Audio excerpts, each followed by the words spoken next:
ओम श्री गणेशाय नमः। भगवत गीता का प्रथम अध्याय जो है ये अर्जुन विषाद योग है। महाभारत का युद्ध न हो इसके लिए भगवान श्री कृष्ण ने पूर्ण प्रयत्न किया, लेकिन दुर्योधन के अहंकार ने युद्ध को निर्मित कर ही दिया। युद्ध निर्मित हो गया और अर्जुन के सारथी बने हैं भगवान श्री कृष्ण। कृष्ण सखा भी है, सारथी भी है और परमेश्वर भी है। कृष्ण के सन्मुख अर्जुन ने अपना विषाद व्यक्त किया है। ये योग, प्रथम योग जो है वो विषाद योग।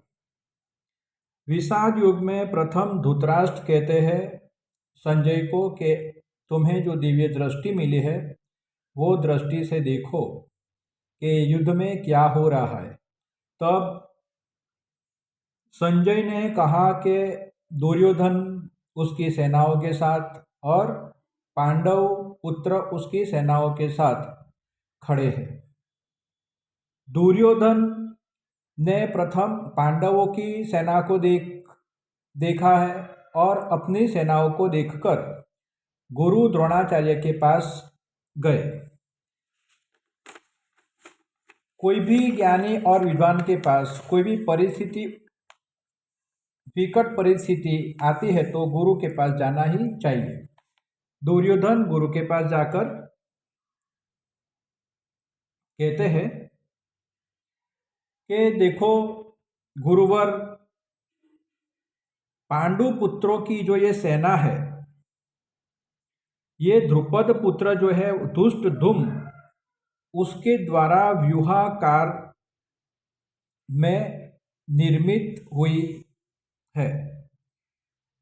पांडु की सेना में भीम, अर्जुन, युधिष्ठिर, सहदेव, नकुल, सात्यकी, विराट, महारथी राजा द्रुपद, धृष्टकेतु, चेकितान, बलवान काशीराज, पुरुजित, कुंतीभोज, पुरुश्रेष्ठ शैल्य, पराक्रमी युधामन्यु, बड़वान उत्तमोजा, सुभद्रा पुत्र अभिमन्यु और द्रौपदी के पांचों पुत्र सभी महारथी पांडुपुत्रों की सेना में है।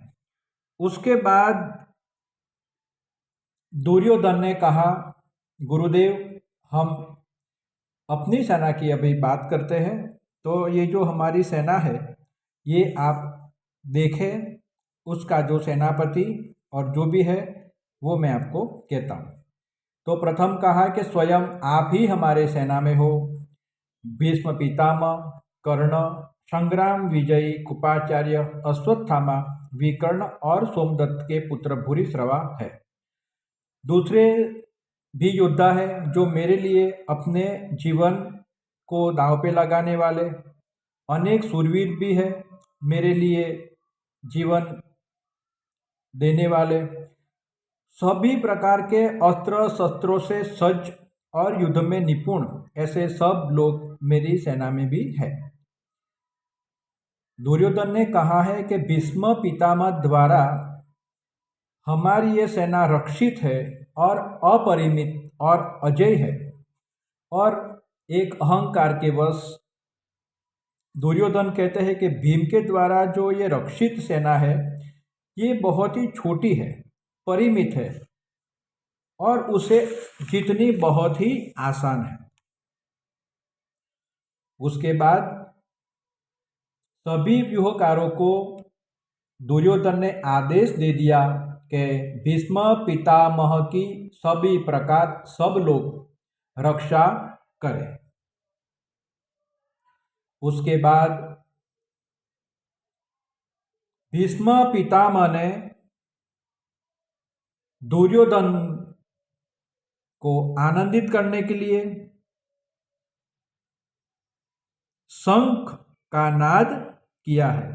जैसे शंख का नाद भीष्म जी ने किया, उसके बाद दुर्योधन की सेना के सभी लोगों ने शंख बजाए, मुदंग बजाए, ढोल पीटे नगारा और रणसिंगा एक ही साथ लाखों की संख्या में, लाखों की तादाद में बज उठे और ये सभी वाद्यों का इतना इतना विशाल आवाज हुआ है कि चारों दिशा में वो आकाश गूंज गई है। उसके बाद श्वेत अश्वों के रथ में बैठे हुए भगवान श्री कृष्ण, जिसके हाथ में लगाम है, और अर्जुन पीछे बैठे हैं। श्री कृष्ण महाराज ने और अर्जुन ने भी शंख बजाकर ऐलान कर दिया। अभी कृष्ण भगवान और जो बाकी के लोगों ने जो शंख बजाए उसका मैं नाम आपको देता हूँ।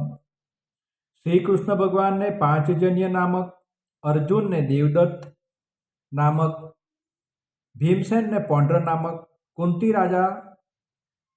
कुंती पुत्र राजा युधिष्ठिर ने अनंत विजय, नकुल ने सुधोष और सहदेव ने मणिपुष्पक नाम के शंख बजाए हैं। शंख नित्य हम हमारे घर में भी अच्छे कार्यों में शंख बजाएंगे तो पॉजिटिव एनर्जी जागृत होगी और कई प्रकार की नकारात्मक एनर्जी दूर हो जाएगी और हम कोई भी प्रकार के युद्ध में उतरकर वो युद्ध में, संग्राम में विजयी भी प्राप्त कर सकते हैं।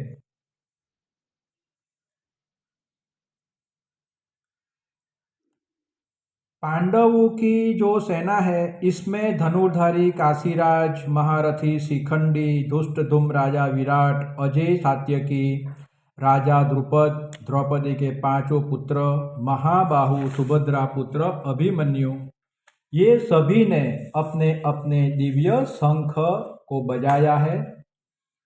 ये शंखों के जो नाद चारों दिशाओं में और युद्ध भूमि से आकाश तक बहुत ही बड़ा आवाज हुआ है। इतना आवाज के कौरव की सेना के कई लोगों के हृदय में कंपन भी हो गई। उसके बाद अर्जुन ने कहा है, सेनयोरुभयो मध्ये रथं स्थापयामि अच्युत यावदेतान्निरीक्षेऽहं योद्धुकामानवस्थितान् कैर्मया सह योद्धव्यस्मिन् रणसमुद्यमे।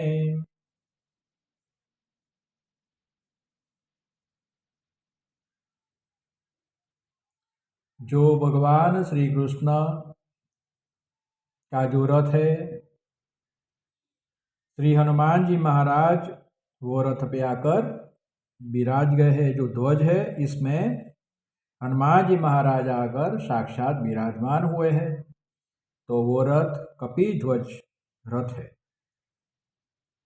अर्जुन ने धृतराष्ट्र संबंधित सभी वर्गों को, लोगों को देखकर कृष्ण भगवान को कहते हैं, हे अच्युत, मेरा जो ये रथ है ये दोनों सेनाओं के मध्य में लाकर इसे खड़ा रख दो। मैं देखना चाहता हूँ कि युद्ध में कौन कौन हमारे साथ है और कौन हमारे विपरीत है। मुझे किसके साथ लड़ाई लड़नी है, मैं ये सब देख लूँ। दुर्बुद्धि दुर्योधन के युद्ध में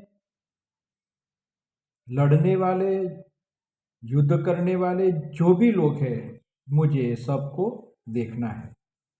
इस तरीके से भगवान श्री कृष्ण को अर्जुन ने कहा।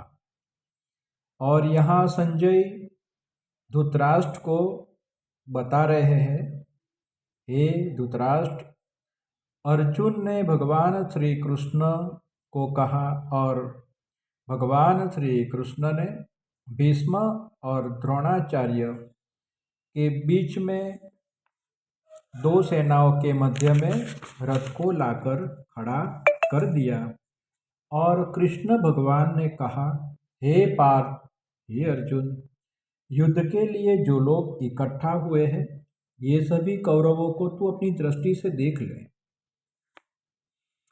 अर्जुन ने दोनों सेनाओं में जो अपने स्नेही यानी सभी कौरव और पांडव तो भाई है और जो भी लड़ना है वो भी सगे संबंधी ही है, वो कोई पराई नहीं है। सभी वडील, सगा संबंधी, स्नेही, काका काका, पितामह, गुरु, मामा, भाइयों, पुत्रों पुत्रों, मित्रों, ससुर, सुहृद, ये सभी को अर्जुन ने देखा। ये सबको देखकर कुंती पुत्र अर्जुन के हृदय में करुणा पैदा हो गई और अर्जुन ने कहा, द्रष्टवेमं स्वजनं कृष्णं युयुषुं समुपस्थितं सीदन्ते मम गात्राणि मुखं च परिशोषति वेपथु शरीरे मे रोमहर्षस जायते गाण्डीवं स्रंसते हस्ता त्वकचे परिदह्यते न च शक्नोम्यवस्थातुं भ्रमतीव च मे मनम् निमित्तानि च पश्यामि विपरीतानि केशव न च श्रेयो अनुपश्यामि हत्वा स्वजनमाहवे। अर्जुन ने कहा, हे कृष्ण, युद्ध में जितने लोग उपस्थित हैं युद्ध करने के लिए वो सब स्वजन समुदाय को देखकर मेरे अंग शिथिल हो रहे हैं, मेरा मुख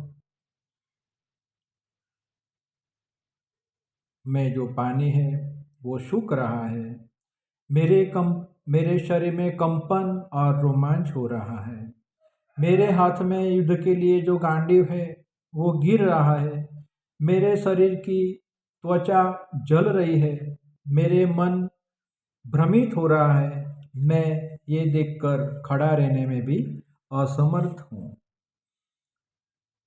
हे केशव, मैं ये लक्षण जो है वो सही नहीं देख रहा। ये युद्ध में स्वजनों को मारकर भी मैं कल्याण नहीं देख सकता। क्या कल्याण? युद्ध में कभी कल्याण होता है?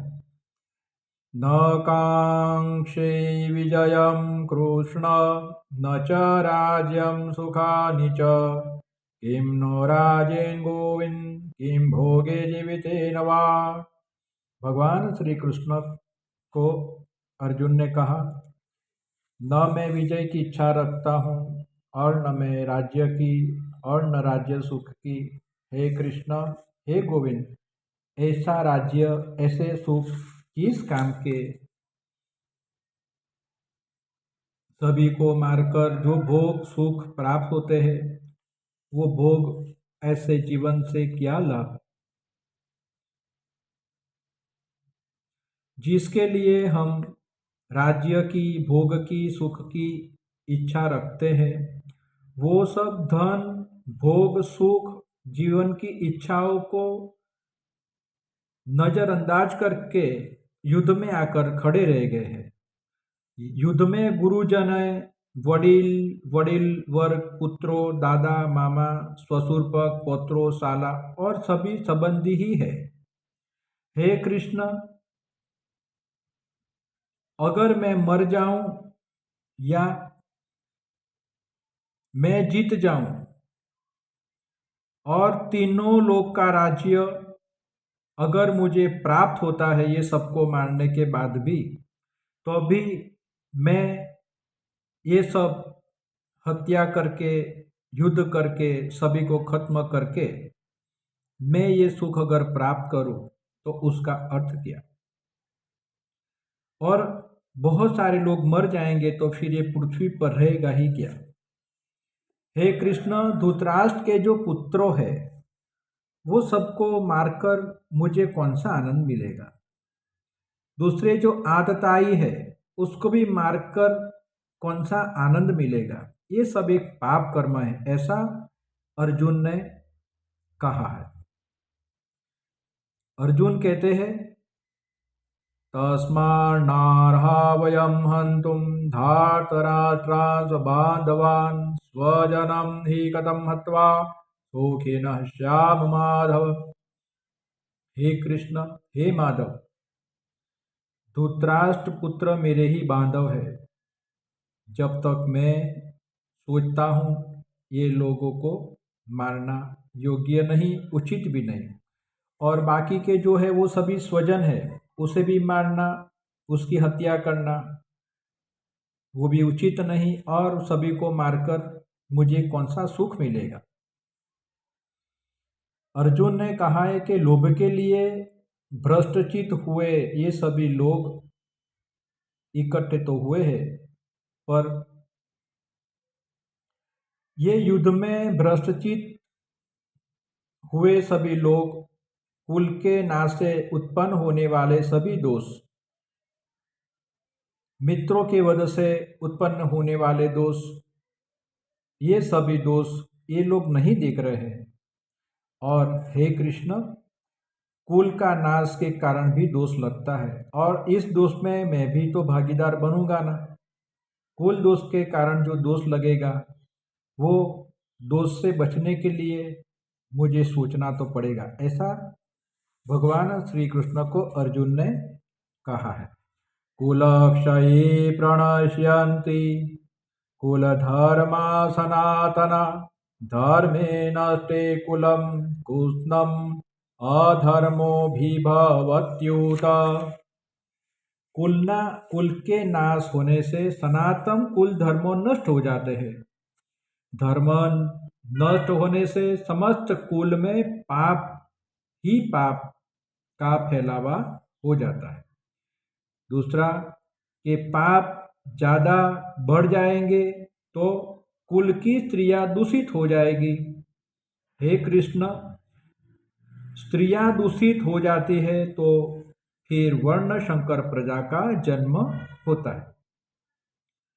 अधर्माभिभवात् कृष्णं प्रदुष्यन्ति कुलत्रयं त्रिषु दृष्टासु वार्ष्णे जायते वर्ण शंकर।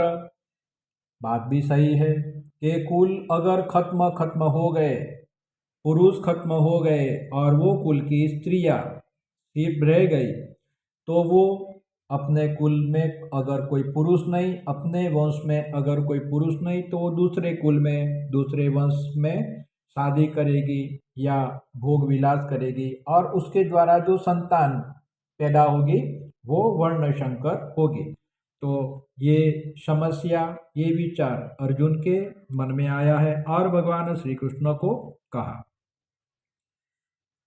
वर्ण संकर संतति के लिए क्या कहा है? शंकरो नरकायेव कुलधाम्नां कुलस्य च पतन्ति पितरो येषां लुप्तपिण्डोदकक्रिया दोषैरेते कुलधाम्नां वर्णशंकरकारके उत्साहन्ते जातिधर्मा कुलधर्मा शाश्वता।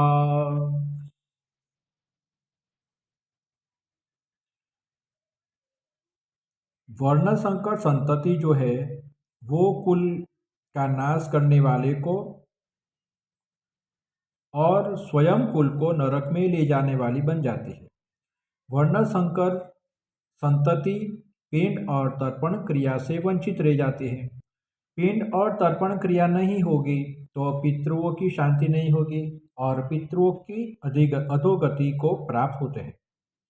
वर्ण संकर कारक दोषों से कुल धातियों का जो सनातन कुल धर्म है और जाति धर्म है वो सभी नष्ट हो जाता है। हे कृष्ण, जिसके कुल धर्म नष्ट हो गए हैं ऐसे मनुष्यों अनिश्चित काल तक नरक में वास करते हैं। ऐसा दुख भगवान श्री कृष्ण के सन्मुख अर्जुन ने बयान कर दिया और कहते हैं, हम बुद्धिमान है फिर भी ऐसा अघोर पाप करने के लिए तत्पर हुए हैं। ऐसा पाप जो राज्य की प्राप्ति के लिए और सुख की कामना के लिए अपने ही लोगों को खत्म करने के लिए, मार देने के लिए हम यहाँ इकट्ठे हो गए हैं।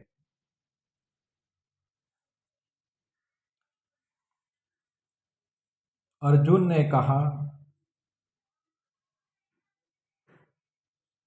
इससे तो अच्छा है कि मैं शस्त्र रहित हो जाऊं और धृतराष्ट्र के पुत्रों के सामने मैं सामना न करूं और धृतराष्ट्र के पुत्र मुझे रण में मृत्यु दे दे और वो मृत्यु मेरे लिए कल्याणकारी सिद्ध होगा। काशी पास हो गए हैं अर्जुन। तब संजय कहते हैं धृतराष्ट्र को कि ये युद्ध भूमि में, रणभूमि में शोक से अर्जुन का मन भराया है, दुखी हो गए हैं और अपना गांडीव उसको छोड़कर रथ के पिछले भाग में बैठ गए हैं। अर्जुन विषाद योग नाम प्रथम अध्याय। हमारे जीवन में जब भी तकलीफ आए, परेशानी आए, तब हमें भगवान श्री कृष्ण भगवत गीता जो कही है उसका ये प्रथम अध्याय विषाद योग अगर करेंगे तो हमें मन की शांति की प्राप्ति होगी। ओम नमो नारायण।